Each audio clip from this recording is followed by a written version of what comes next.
Assalamualaikum warahmatullahi wabarakatuh. Nama saya Nopal Arif Maulana, saya dari MP1B. Di sini saya akan menjelaskan materi perencanaan dan fungsi manajemen. Pengertian perencanaan. Perencanaan diartikan sebagai suatu proses menetapkan tujuan dan sasaran, menentukan pilihan-pilihan, tindakan yang akan dilakukan dan mengkaji cara-cara terbaik untuk mencapai tujuan yang telah ditetapkan sebelumnya. Dengan demikian, perencanaan mengandung beberapa arti, antara lain proses, yaitu suatu konsep dasar yang menjelaskan bahwa kegiatan yang dilakukan akan berjalan sesuai dengan tahap-tahap yang ditentukan dalam hal ini. Kegiatan dalam perencanaan dilakukan menurut proses yang berlaku. Penetapan tujuan dan sasaran, yaitu kegiatan merencanakan ke arah mana organisasi dapat menetapkan tujuannya secara khusus ataupun umum, tujuan jangka panjang maupun tujuan jangka pendek. Pemilihan tindakan, yaitu organisasi harus mengoptimalkan pada beberapa tindakan yang efektif ketimbang harus menggunakan semua tindakan yang kadang kala tidak efektif. Mengkaji cara terbaik, walaupun pilihan tindakan itu sudah dianggap baik, namun bisa saja tetap tidak efektif kalau dilakukan dengan cara kurang baik. Sebaliknya, sesuatu yang baik apabila dilakukan dengan cara yang baik pula, maka akan menghasilkan sesuatu yang efektif. Tujuan, hal ini menyangkut hasil akhir atau sasaran khusus yang diinginkan oleh organisasi. Keinginan itu bisa dinyatakan dalam suatu standar-standar yang berlaku baik kualitatif maupun kuantitatif.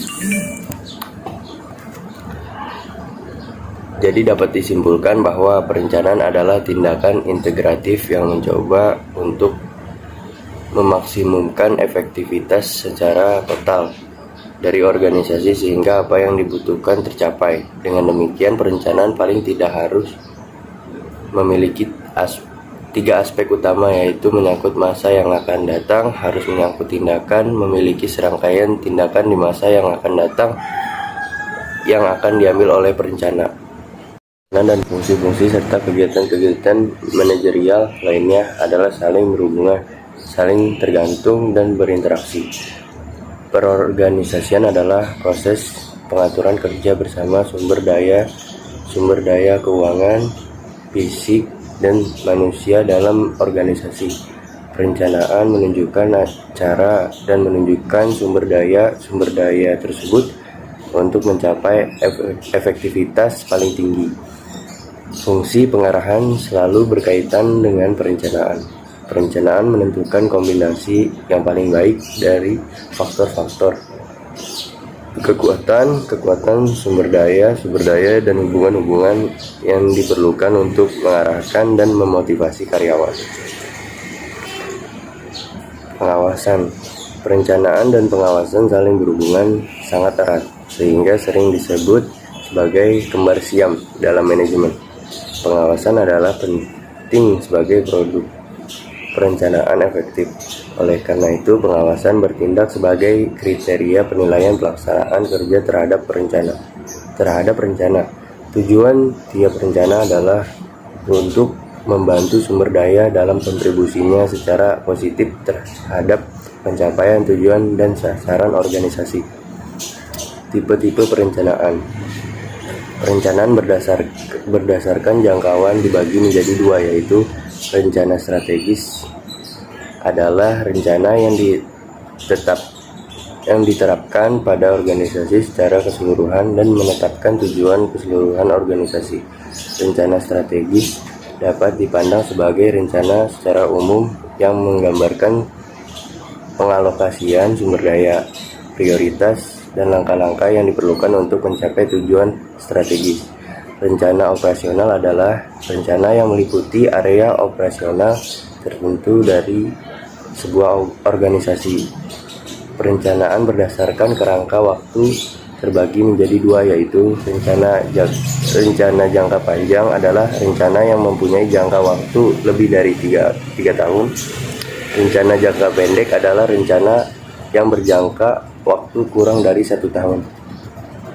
Perencanaan berdasarkan spesifikasi terdiri dari dua, yaitu rencana spesifik adalah rencana yang didefinisikan secara jelas dan tidak memberikan ruang bagi interpretasi.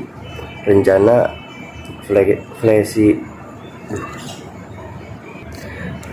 fleksibel yang menentukan panduan umum, memberikan fokus tetapi tidak membatasi manajer pada tujuan, spesifikasi, atau serangkaian tindakan. Perencanaan berdasarkan frekuensi penggunaan dibagi menjadi dua, yaitu rencana sekali pakai adalah rencana satu kali yang secara spesifik didesain untuk memenuhi kebutuhan dalam situasi yang unik. Rencana siaga adalah rencana berkelanjutan yang memberikan panduan untuk aktivitas yang dilakukan. Proses penyusunan rencana. Perencanaan sebagai suatu proses merupakan suatu cara sistematik untuk menjalankan suatu pekerjaan. Dalam perencanaan terkandung suatu aktivitas tertentu yang saling terkait untuk mencapai tujuan yang saling ditetapkan. Proses penyusunan perencana itu terdiri dari merumuskan misi dan tujuan, memahami keadaan saat ini, mempertimbangkan faktor pendukung dan penghambat. Pendekatan dalam perencanaan. Terdapat berbagai macam pendekatan yang digunakan dalam proses penyusunan perencanaan. Pendekatan tersebut diantaranya pendekatan perencanaan inside out dan perencanaan outside in, pendekatan perencanaan top down dan perencanaan bottom up, pendekatan perencanaan kontingen. Perbedaan tujuan dan perencanaan. Perencanaan sering disebut fungsi manajemen yang utama karena menentukan dasar untuk semua hal lainnya yang dilakukan para manajer ketika mengelola, memimpin, dan mengendalikan. Perencanaan melibatkan dua aspek penting, yaitu tujuan dan rencana. Tujuan adalah hasil yang diinginkan atau target. Hal ini memandu keputusan manajemen dan membentuk kriteria terhadap hasil kerja yang diukur. Karena itulah tujuan sering disebut dasar perencanaan, sedangkan rencana adalah dokumen yang menentukan kerangka bagaimana tujuan itu akan terpenuhi. Jenis-jenis tujuan. Tujuan yang dinyatakan adalah pernyataan resmi tentang apa yang dilakukan organisasi dan yang ingin diyakini para pemangku kepentingan tentang tujuannya. Tujuan real adalah tujuan yang secara aktual dikejar oleh organisasi seperti yang didefinisikan oleh tindakan para anggotanya.